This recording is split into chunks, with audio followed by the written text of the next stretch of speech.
welcome to the 48th Annual Common Ground Country Fair. We're so excited to be out here with you today. So MOFGA's campus is 300 acres situated in unceded Wabanaki territory, and we're working year-round to build relationships with Wabanaki communities, partner on food sovereignty projects, and advocate for tribal sovereignty.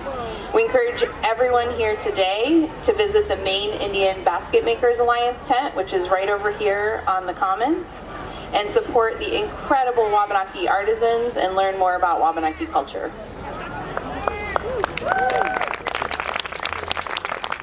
So we are live broadcasting today on WERU. We want to give them a great shout out.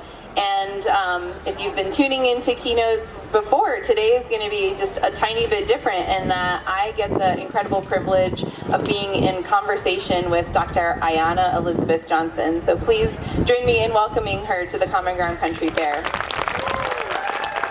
Thank you. It's such a treat to be here. I've been hearing about this fair for years.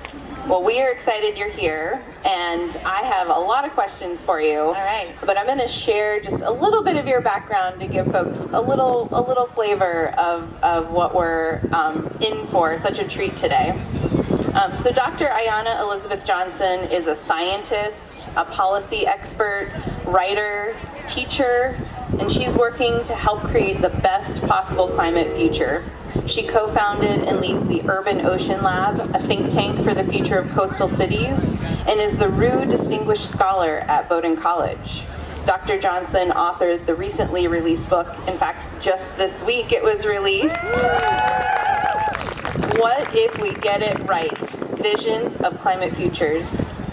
She also co-edited the bestselling anthology All We Can Save, and co-created and co-hosted the Spotify podcast, How to Save a Planet. She also co-authored the Blue New Deal, a roadmap for including ocean and climate policy.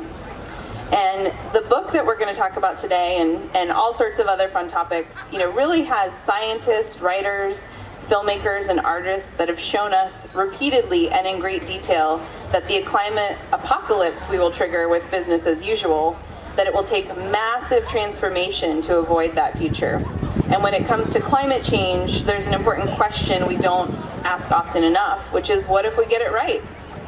And so we're going to talk about that and the solutions and the possibilities at the nexus of science, policy, culture, and justice, and that what is going to be required for each and every one of us. And at MOFGA, we're always very action-oriented, but we're going to talk about some things you can do today. And I'm going to say right now to be listening, taking notes, and thinking about what you're going to take away from this and how we can all take action together. So join me again in welcoming Dr. Ayana Elizabeth Johnson.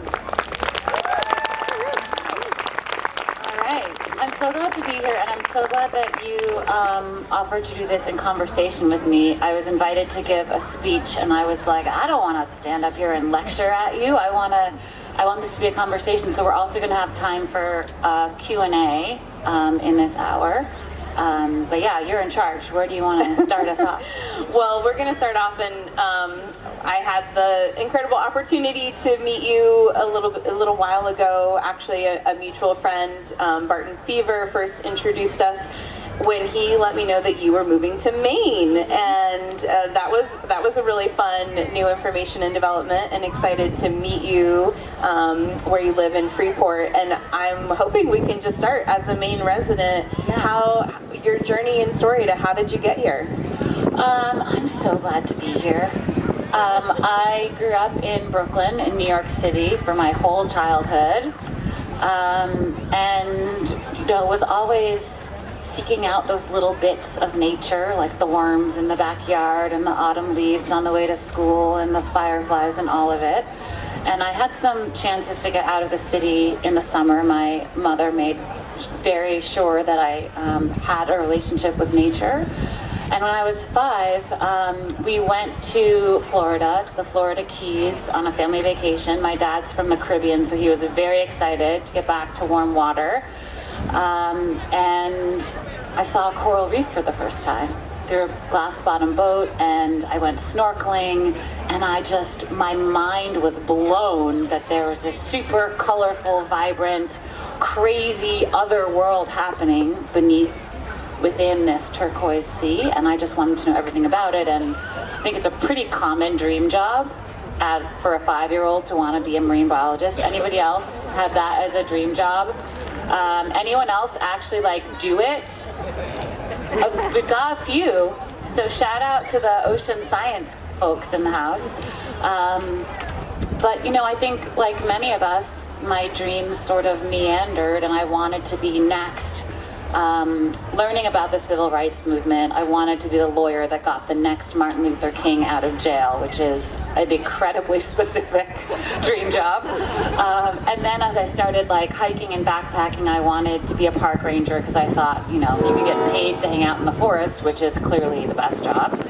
And then the more and more I learned about how all the nature I was growing to love was threatened, I wanted to be an environmental lawyer. And I realized at some point in college when I made I would say one of the better decisions of my life, which was to study abroad in Turks and Caicos.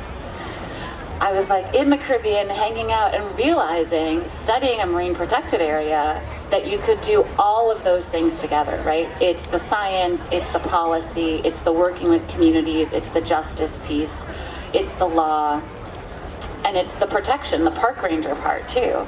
And so I've just spent the last 20 years trying to never choose a single job and be a generalist and connect those dots. And that led me to Maine because I was invited to speak at the Island Institute's conference 2 years ago, 2 Septembers ago, almost to this day. And I was listening to all this sort of very practical problem-solving work that's happening all around the coast of Maine. How to adapt to climate change, how to decarbonize the fisheries, how to just rethink things in the context of sea level rise, etc. And I thought, these are my people. These practical problem-solving, okay, well, what are we gonna do about it? And I was thinking about leaving New York City for a few years, and I thought, okay, well, we've got oceans, we've got mountains, we've got forests, we've got practical problem-solving people. Maybe I should, and it's 70 degrees peak foliage, September perfection. I was completely seduced, and I moved here in under, I think it took me, I moved here by election day.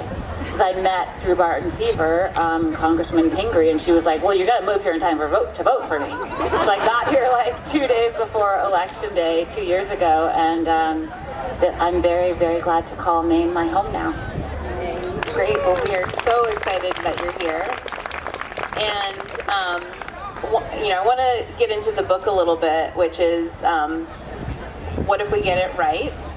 And as I was, reading it and excerpts from it, something really resonated with me at the start. And we want to focus on the positive, but I do just want to ground us in where we're at in this moment of time. And you described this feeling of being at parties with your friends, or being at a dinner table and somebody kind of pulling you aside and sheepishly kind of saying, how bad is it really? Yeah. And I've been that, person at the dinner table where somebody's like, well, how bad is PFAS really? Or what should we be concerned about with pesticides? And then I go into it and they're really sorry that they asked about it.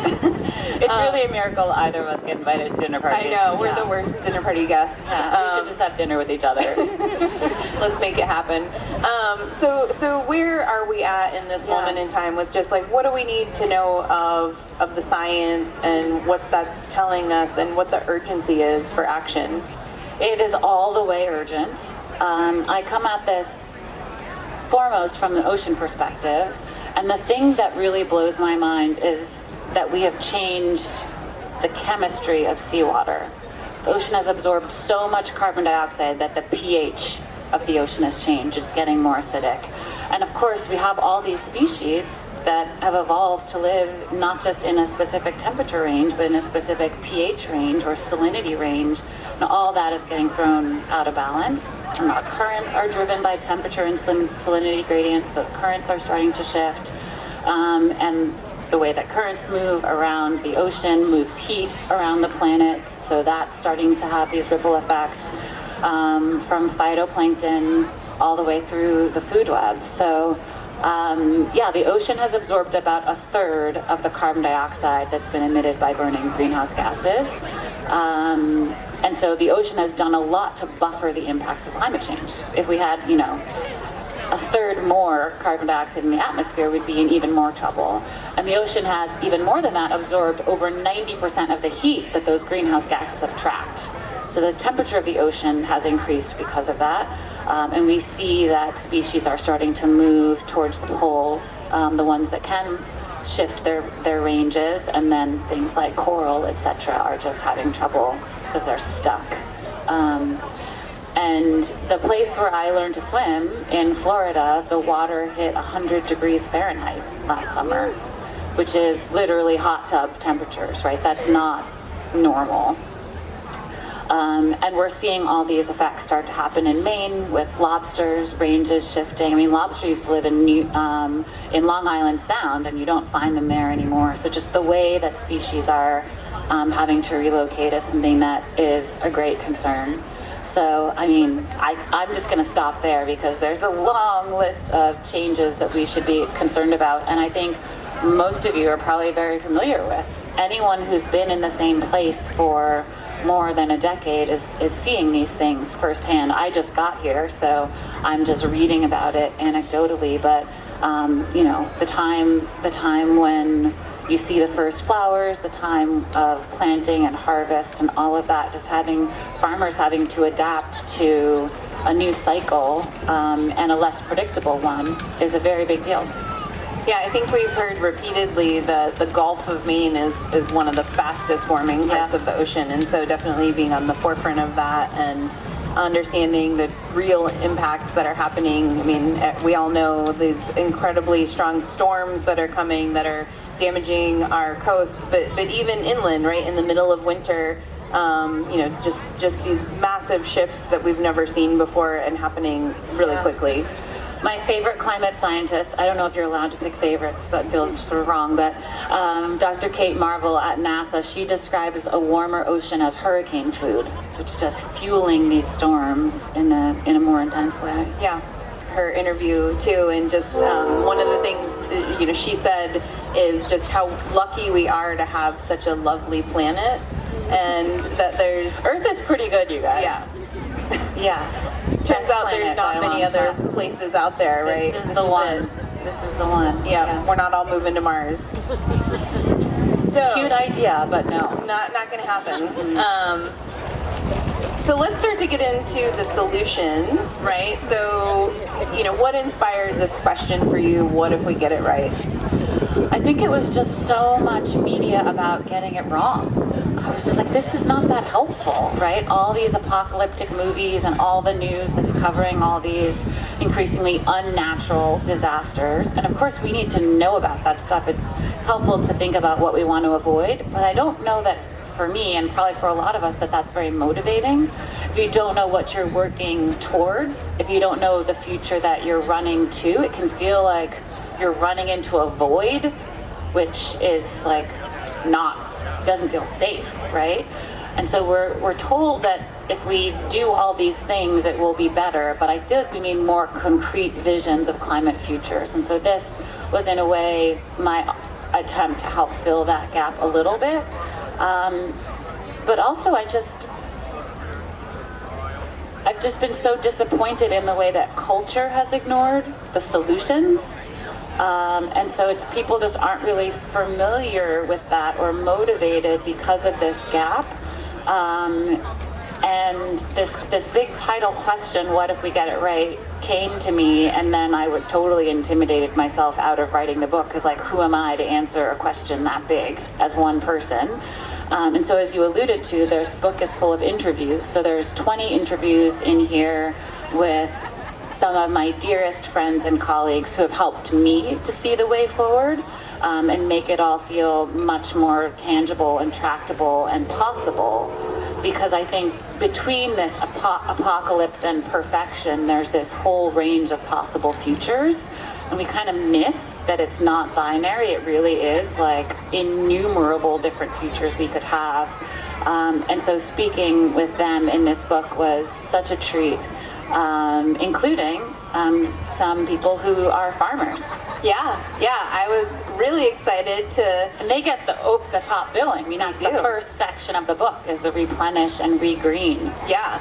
So you have interviews with Judith Schwartz, Leah Penniman, and Brian Donahue, and some other little treats nestled in here too. Actually, one of the things I really loved about the book was the Easter egg hunt, or the egg hunt, right? Like there's all these little nuggets in there and these little symbols to follow along with and really call out like main points and action things and things that we could do. But I was also the art director for the book, so I like really got into it. There's like 150 keywords that are underlined that I think are important, little asterisks in the margins and hearts and exclamation points for things you should be concerned about. There's a lot of those in a chapter on AI, for example. I'm like, no, exclamation point.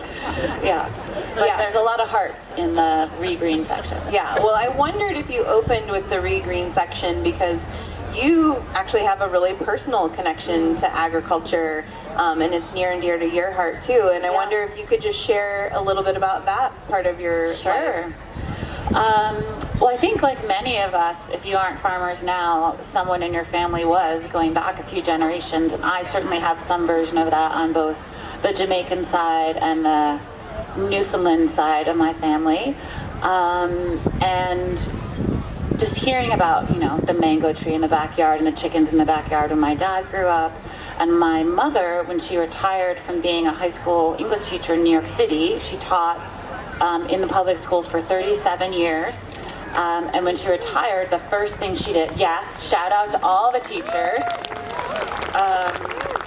I was just yesterday actually speaking at my own high school in Brooklyn, which was such a treat.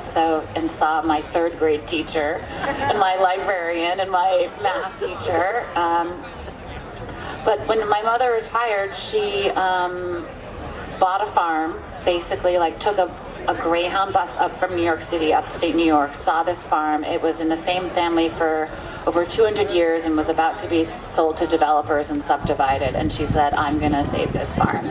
And so she bought it, put it in a land trust, found organic, it was a dairy farm, found organic farmers to take it over and steward that into the future. And she bought a place down the road that was 40 acres with a beautiful stream with a waterfall, and slowly converted what was just like a big lawn into a food garden, as she called it, with 40 raised beds and all this Burman swale, fruit trees and berry bushes, and a barn with solar panels that she designed herself, and a greenhouse with all these reclaimed windows. I remember helping her with the spreadsheet for like how do we line up all these different dimensions of windows to sort of like make a reasonable looking building out of all these. And at one point she had 400 chickens and 37 roosters, which is, I think we can all agree, too many roosters. But I basically spent the last 20 years of my life visiting her, getting to know what it's like to try to make a small homestead farm work. Climate victory garden, as she calls it, hearkening back to the World War days of people helping the war effort by growing food to feed their communities and also to send to the troops. This idea of a climate victory garden is something that comes up in the book. So having watched my mother go through the trials and tribulations of being a day-to-day farmer from the age of 60 to 80 for the first time with no previous experience, reading all the books, going to the conferences,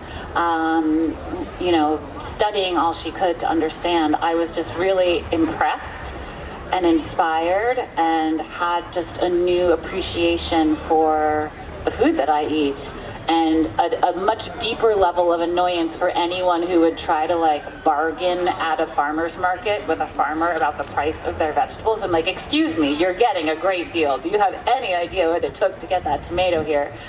So that's been my background, and the reason that the section in the book called Replenish and Regreen is first is absolutely because of my mother's influence. So, and she just moved in with me here in Maine a few months ago and is at home taking care of our 10 baby chicks today. So she's still at it.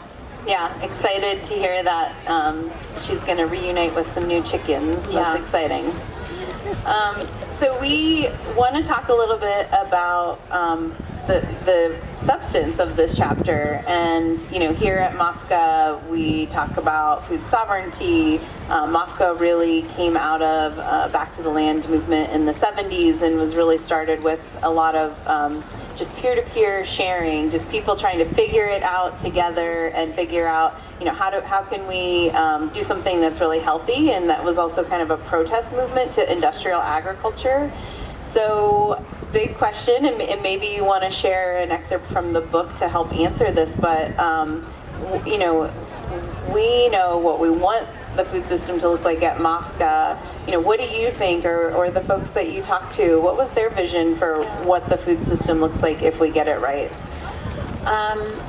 I will share a little bit of an excerpt. Leah Penniman, this incredible farmer upstate New York who co-founded Soul Fire Farm. It's training young farmers, that's really advocating for food sovereignty, that's involved in policy. She started that farm because her neighbors in Troy, New York, in the city had no access to fresh fruit and vegetables, basically. And so she changed that. And so a lot of their CSA shares are community shares that are freely distributed to the community that she left to become a farmer. And when I asked her what getting it right looked like, here's what she said. A re-envisioned food system, a democratic food system, would have the interests of all the members of our sacred community in mind. Land would be apportioned fairly and owned collectively. Workers would be treated fairly with dignity and have an ownership stake in their cooperative. Everyone would have access to culturally appropriate, life-giving, affordable foods that nourish and prepare us for civic life and contributing the best of our brilliance and capabilities. Everyone gets to eat. Regardless of the color of your skin or where you were born, you have enough calories and nutrients and vitamins and minerals, and the soils would be healthy, growing, not washing away.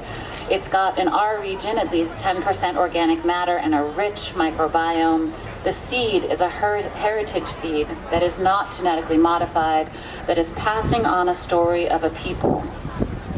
The carbon would revert its trajectory and be headed back into the soils, and we would be continually innovating around the question of how can we do better in serving our human and beyond human kin.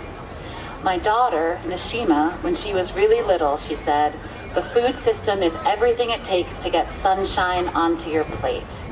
I love this because it makes me think about all the stops along the journey that sunshine takes. The soil, the seeds, the workers, the plants, the processors, the cooks, the eaters. Sunshine is on this whole journey, and if we could infuse democracy and justice and ecological humility into every single step, that's what getting it right looks like. So shout out to Leah Penniman for putting that more concisely and powerfully than I could. Yeah, absolutely. We were grateful to have Leah actually be a keynote at the Common Ground Country Fair a few years ago during the pandemic when we had our virtual fair, but it's always great to hear her words of wisdom. And I loved the little anecdote in the book about how you got introduced to Leah was actually from your mom, who was tuned into food system work and sent you an hour-long video as homework to learn more. I got a link, Ending Racism in Farming and Food, 10 Not So Easy Steps, and then a YouTube link. And my response to my mother's email was, why can't you ever send me a 10-minute video? Like 3 exclamation points.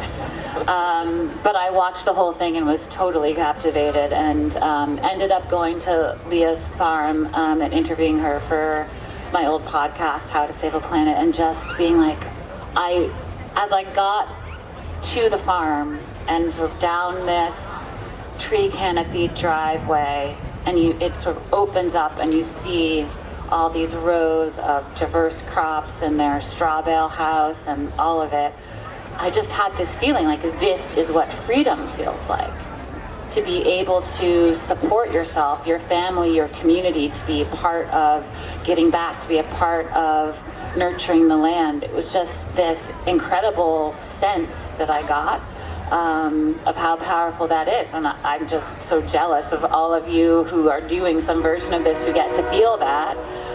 And this is certainly my goal with our little acre, to help restore it, because man, is that soil dead right now. Yeah, speaking of dead soil, great segue, where are we going? in all of the dominant, climate change information, agriculture is really pulled out as one of the lead contributing factors to climate change, right? And we there's lots of things that go into that in terms of transportation and methane emissions and lots of things. And we know that those contributing factors are really from like corporate, industrialized monoculture, the things that are killing the soil, the spraying of pesticides and herbicides, and I think we don't often talk about the fact that those pesticides and fertilizers often are made from fossil fuels, making the whole thing even worse. Yeah. So that's the dominant theme around like agriculture and its relationship to climate change. Mm-hmm. But we know that agriculture can be a healing factor, and talking about nature inspired, which is what all of organic agriculture is really about, is about healthy soil and feeding the soil, not the plant, building in healthy ecosystems, taking a whole systems approach. And so I'm wondering if you can just talk a little bit about, dominant corporate agriculture is selling us this line that technology is going to save us. Like, don't worry, you little farmers doing your cute little thing over there, talking about soil, but don't worry. We got this. Technology is going to save us. We just need, better genetically engineered seeds that are going to be drought tolerant. We just need to spray the right things on it and have climate, controlled environments for our agriculture. Yeah. So how do you fight back? I mean, we talk about the nature-based solutions in here, but what's your response to that dominant theme that technology is going to save us? I mean, I think it's silly. I think it's wrong. I think it's naive, especially in the context of climate change, right? If you do not take good care of your soil, if it is not like rich in microbiome and mycelium and all that good stuff that holds it together, if it doesn't have roots in it, if you just have like bare dead topsoil, and you have all of the intense floods and droughts of climate change, that's just not going to work, right? I think because our climate is changing, it makes it even more important to embrace these regenerative practices, to reduce tilling, to increase cover cropping, right? And mulching and compost and all this stuff that we know how to do. Because, healthy soil can just absorb so much more water. It can withstand droughts in different ways. We have heirloom varieties of all this stuff. We don't actually need genetic modification in this ways. And I think we've just underappreciated microbes and biodiversity in farming. It's just, Leah talks about the need for ecological humility, and we've definitely lost that in industrial farming, as if we can have just like, the NPK fertilizer would somehow be enough to magically sustain like a healthy crop, and we could just spray all these poisons on it, and that would somehow not have ripple effects through our own food system and in our own bodies. I guess I just have a lot of respect for the complexity of nature and ecosystems, and I think growing food within and acknowledging that complexity is just, I'm not a farmer, so I'm who am I to even say this, but that's, from everything I've seen, that's the way. And it's also just much more delightful. These big industrial monoculture farms, it's just, one person on a $1 million tractor just, bumping through the fields. We've lost our connection with nature. And I think one of the interviews in here is with Brian Donahue, who is a professor at Brandeis for a long time, but has been a farmer since the 70s and a forester as well.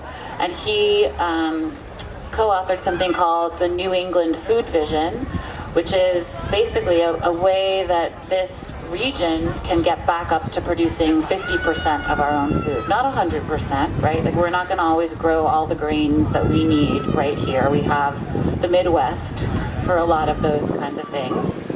But we can certainly have more of our dairy, our vegetables, our meats, our fruits coming from this region. And he's got a whole roadmap for that I would encourage folks to look into.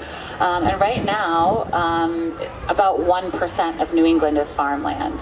And getting that back up to even 5 or 10% could be a huge deal in terms of sustainability, in terms of food security for our region, in terms of helping us deal with the impacts and sort of unknowns of what climate change is going to throw at us. And we have a region that's something like 80% forested, and we're importing something like 30% of our lumber. So just figuring out how to rebalance things like that and become more, not self-sufficient town to town, but regionally, I think is a really interesting roadmap to look at and think about how quickly we can get there. I mean, he's like, we can get there within the next 2 decades, so worth a shot. Yeah, we agree with that. The state has a plan to have 30% of Maine's food come from Maine by 2030.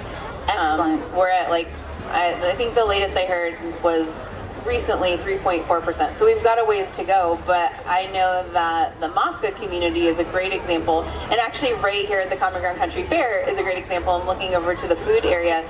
Everything that's at the fair is local and organic. It's produced right here. I'm going to eat my way through this whole fair as soon as we are done. And look at the bounty and abundance and the beautiful food that we have here that can sustain us all, and that we need to be increasing agriculture, bringing more farmers in, providing them the tools and resources to have farm viability, because, and I think you have a lot of work in here around systems change too, but the systems that farmers are up against in order to actually be able to have a viable farm and exist in a marketplace where our federal dollars are going to subsidize that monoculture and the corn and soybeans that are being grown.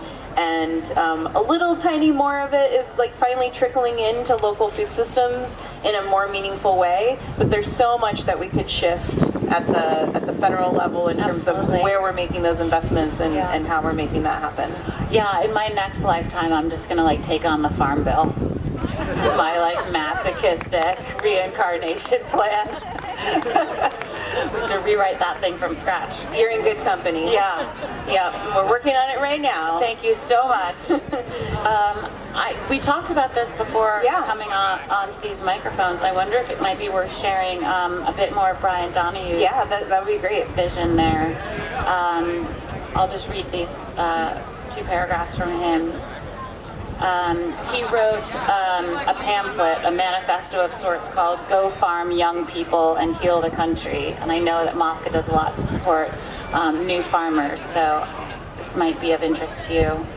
He says, the big picture is that in order to flourish, rural America needs more people. The peak of farm population for much of rural America came in the early 20th century. The 20th century is a story of rural depopulation, with agriculture moving toward a model of very large farms with operations that involve big machines and very few people, and that produce a huge amount of commodity crops at a very low price. This industrial agriculture creates a lot of environmental problems and also creates places that can't sustain communities. There's nobody there. There aren't enough people to have a school or a doctor. These large operations create an empty landscape. If you've ever been in rural Kansas or any place like that, it's full of these little towns that have dried up and almost completely disappeared. Places that people loved and wanted to live in, but now have very limited work available. If we want to imagine an alternative model, it has to be one that not only involves farming more sustainably, but has more people doing it. The driving question is, how in the world would you accomplish that? How would you get people back to these places? It requires a massive change in the way we do things, but relative to our entire population, it wouldn't actually involve a large number of people because rural America is so depopulated. We're not talking about a mass migration, but a relatively small percentage of the urban and suburban population returning to rural areas. A couple million actual farmers across the US, a few million more to build out communities. Really a small percentage of our total population, but an enormous increase for rural America. So he goes on to describe how that could help to heal our political divide as well, and rebalance things like the Electoral College and the Senate that are not representative democracies. Yeah, just hearing that, it reminds me about in your intro to the section, you talk about Back to the Land, and of course that immediately stood out to me because we have seen several waves of that in Maine, and that really has infused a lot of energy and enthusiasm. Sometimes too much, too fast. Somebody's like, yeah, I'm gonna go do it all, and then get a reality check. Mm-hmm. But what you call for like some sort of new, reasonable back to the land? Like, what do you think that looks like? Sarah, I think you're doing it. I think it looks a lot like this, right? People coming together, sharing best practices.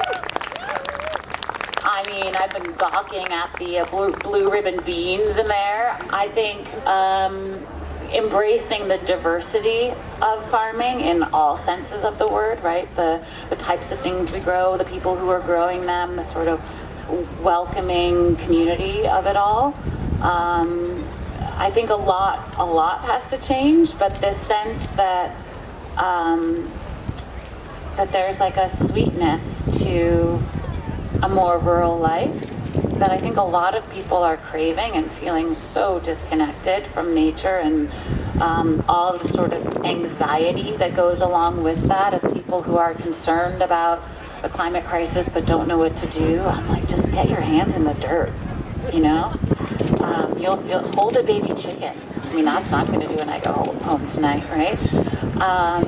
Like that sense of finding purpose through being able to feed people, I think, is very gratifying and very needed. So yeah, kudos to you. When I got this invitation, I was so excited to come and just see what this was all about. One of the other things Brian touched on as you were reading that was making me think about we have gotten a lot of things wrong in agriculture, and just to bring in the intersection of your oceans work, I've been on some interesting panels over the last couple of years with Barton and others, really about seaweed and aquaculture and ocean farming, and my role on those panels has been how do we learn from the mistakes we've made in land-based agriculture to make sure that as we're developing new solutions and we're doing more, aquaculture with kelp and other seaweed and shellfish and other things, how do we make sure we don't replicate the same mistakes we've made on land and that we continue to make over and over in other sectors where when we're developing new marine economies, new working waterfronts and aquaculture opportunities in our oceans, which is going to be a big opportunity here in Maine as the lobsters move, as we need more of our working waterfront folks being able to also make a viable living. What does that look like for you, and how do we get that right and learn from what we've already made mistakes around? The person who has helped me see this, what getting it right looks like in this sector, is Bren Smith, who's the co-founder, co-executive director of GreenWave. I sit on the board of GreenWave. There are several organizations that I've been a super fan of, and finally they were like, just come to the meetings. Environmental Voter Project is another one. I'm also on the board of Patagonia, trying to think about what it looks for corporations who are actually trying to do it right to get there. But GreenWave is trying to train thousands and thousands of new ocean farmers, and they, regenerative ocean farming, right? You can, because they're farming seaweeds and shellfish There's no fresh water required. There's certainly no pesticides. There's no fertilizers. There's no land. And because it's in the ocean, you have it's three-dimensional. So you can use the depth of the water and grow a lot of food in a small surface area of the ocean. And so he's been a pioneer in that field, and he's actually the last interview in the book, because we haven't gotten regenerative ocean farming wrong at scale yet. It is actually a sector where we could more or less get it right from the start. We haven't had the huge industrial sort of monoculture stuff taking over yet. That's, consolidated corporate power. We have a lot of small farms dotting the coast of Maine, for sure, of oysters, and now more and more of seaweed. I'm trying to pick just the right thing. So here's what Bren says. The most important thing is to keep community and people and climate together in the solutions. If we get it right, we'll have many farms dotting our coast. Many farmers will own their own farms, but also own seed banks, nurseries, and processing facilities in a horizontal development where everybody's benefiting. And all this would be grounded in farmer co-ops that are embedded in local communities. Then further up the chain, farmers are selling to larger companies that are creating plastic alternatives and foods and fertilizers and things like that. There's a real opportunity for farmers to have a lot of ownership in this sector. If we get it right, working waterfronts would be grounded in farmer-owned infrastructure. That's hatcheries, that's processing, that's offloading places. And then there would be a community college, a strong maritime school, infrastructure for engine repair, electric power stations for the boats, and processing hubs. Hopefully we're going to have millions of people doing this work. Every farmer out there growing seaweed and shellfish needs someone to repair their engine, someone to manufacture the moorings, to weave the rope, and on and on and on. These are the secondary jobs that are created. One of the biggest challenges we're facing is that all that working waterfront property is locked up in private hands, and the places that aren't are so remote that it changes the economics totally in terms of getting crops to market. Something we're definitely dealing with here in Maine, and something that the think tank that I co-lead, Urban Ocean Lab, is working on in terms of policy. And he goes on to sort of talk about the magic that is of kelp, and this opportunity for it to be this patchwork, and to really glorify what he calls blue-collar environmentalism, or working-class environmentalism, which is sort of bringing us back to the beginning of the conversation of what attracted me to Maine, this just practical problem-solving, let's figure out this new industry, let's do it in a way that's actually going to work for people and communities, let's figure out how to safeguard what working waterfront we have left. There's organizations here like Sea Meadow Foundation that are trying to make sure that happens. And Maine is certainly off to a good start. And to close the loop there between the seaweed and the farms, Bren is going to all these agricultural conferences as the one ocean person, and hearing all these farmers talk about how the soil is depleted, how we need to rebuild topsoil, how we need better fertilizers that are natural.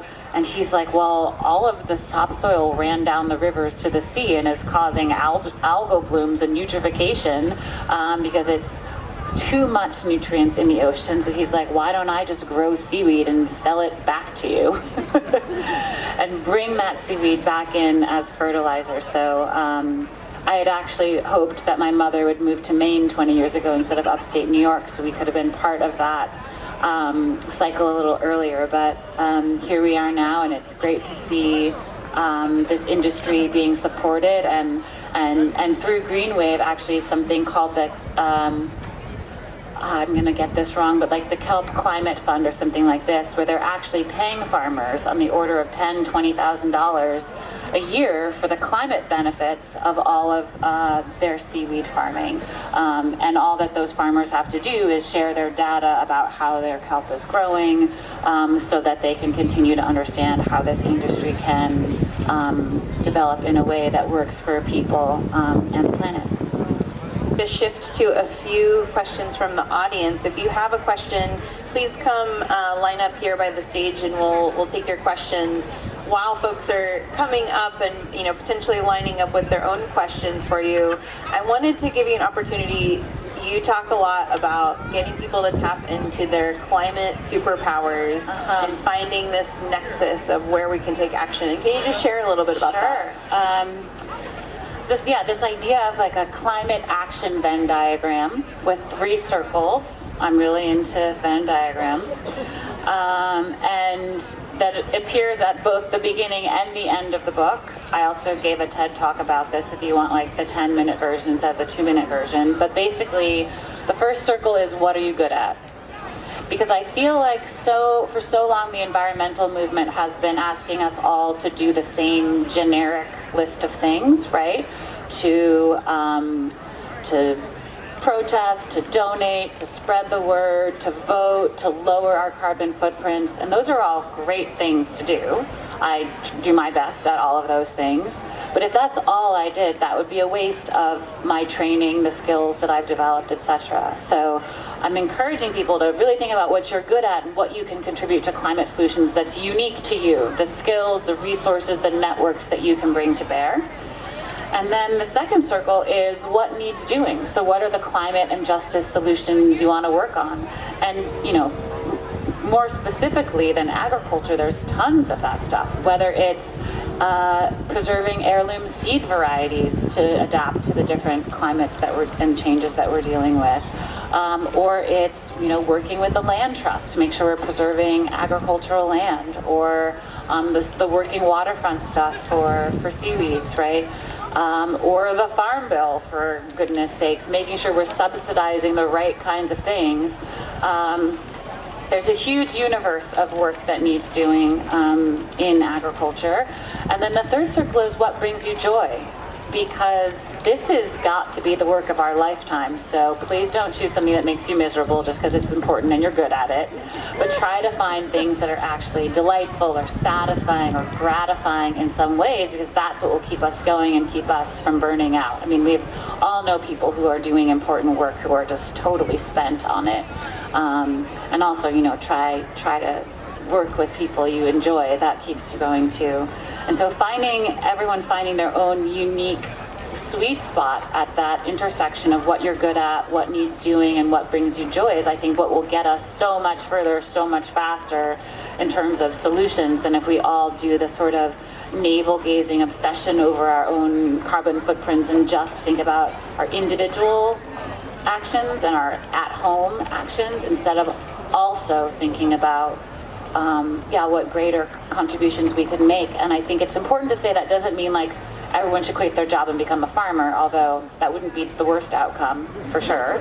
A lot of times the place where you can have the most impact is in the organization where you currently are, the community that you're already in, the corporation that you work for. Like, we need to change every sector and every towns, whether that's like within your town council or whatever's coming up for decision there is also a good place to think about. I'm a big fan of the importance of local politics in getting it right. We're obviously in a huge election season, and lots of people are talking about the presidency, and there's billions of dollars being spent on that race, but it's so important to think about who we're electing at a local level too, because they're the ones deciding, do we have municipal composting, are we investing in public transit, are we supporting local farmers, and on and on and on. Great. Do we have any questions from audience members? Don't be shy. Come on up if you want. We don't have mics to run and bring you, so if you want to ask, we need to hear you.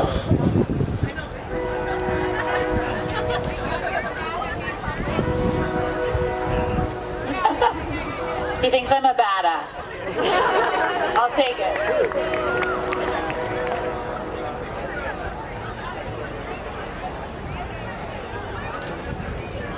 So the question was, in your journeys, have you come across any ways to change the hearts and minds of conventional farmers? I think this is more of a question for you. It's not something that I've attempted to do. Well, I guess I would say MAFCA is all about building common ground. We're at the Common Ground Country Fair. It's baked into the ethos. And our keynote yesterday, Annie Watson, who's an organic dairy farmer, talked a lot about when she's out talking to other farmers, whether they're organic or not, she's just there talking about being a farmer and really looking for those commonalities, the things that we share, and treating each other as neighbors, because we all do need to work together to get through, whatever we're facing. So that would be a short answer to that one. I think I would add just having had the experience for the last 20 years of watching my mother farm and that learning a bit about that community and just expressing a respect for how hard it is. Like, farming is hard. And so anytime you're an outsider coming in, like, you should do it this way instead. It's like, okay, you have no idea how hard it is to do it even this way, and now you're asking me to change. So I try to not actually change someone's mind, but understand more like why they're doing it the way they are. And oftentimes people wish they could do it differently. They don't necessarily want to be spraying pesticides and poisons everywhere. They know it's not good for them, right? And so having a sense of, just generosity and like there's a reason why they're doing it that way, and like farming is hard. Yeah. So I think we have time for just one more question, and then we've got a line. I know we got a line now. But Dr. Johnson rapid fire is gonna stick around and be happy to sign a few books and chat with folks. So please do stick around if you're able to. So, share your question.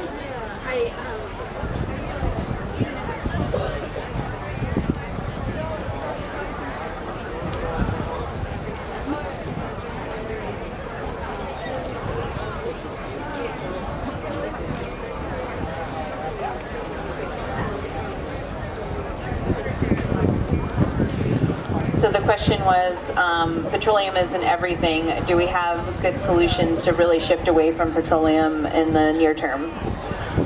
I actually think we do. I mean, solar energy is the cheapest energy on the planet now. Catching those photons with these panels is the most cost-effective. Wind energy, on the electricity side, the short answer is absolutely yes, right? And we have like Texas and Iowa as the largest producers of wind energy in the country. The economics of the energy side of it makes sense, and the latest data on solar is like it's happening way faster than anyone had anticipated. So it's just a matter of how quickly we'll make that energy transition, not if anymore, because the economics are on our side. But as you mentioned, fossil fuels are in everything, right? Plastic is made from fossil fuels mostly, but we're now having a lot of innovation in materials so that seaweed, mushrooms, all these other packaging materials are becoming more and more common. And hopefully people are just embracing reusables and not everything having to be single use at all. I often wish for like a short distance time machine. Could we go back like just to the 70s before we had all of this plastic? Like within most of our lifetimes, it wasn't this pervasive. So there's a little bit of like back to the future, I think, that needs to happen. And even like clothing companies are finding other ways to make things that aren't all so much polyester, but a lot of that is on us as consumers, right? Like the choices are available and we have to just choose different things. Every dollar we spend is a vote for the future that we want to live in. And so that's something I try to remember too every time I feel like, what does it, as one person, what can I do? We all, this is gonna sound corny, but like we all are influencers in some ways within our circles, within our households, within our communities.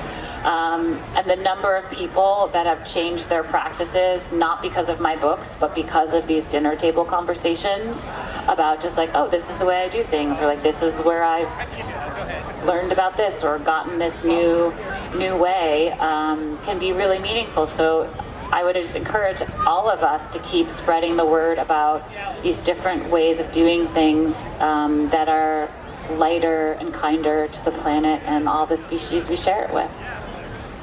I think that's getting to be a good place to wrap up, but anything else you want to share with us today? I'm just honored that you guys came out for this chat, and there are books here, or they're gone.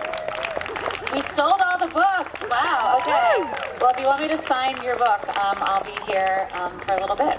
Well, thank you so much for being here today. Also, just a quick thank you to Owl Furniture for letting These us borrow stools are amazing. Highly recommend. They're in Main Marketplace if you want to check them out. And please join us tomorrow at 11 for our keynote with Melissa Law from Bumble Root Farm talking about climate in farming. So thank you for being here today. Thank you.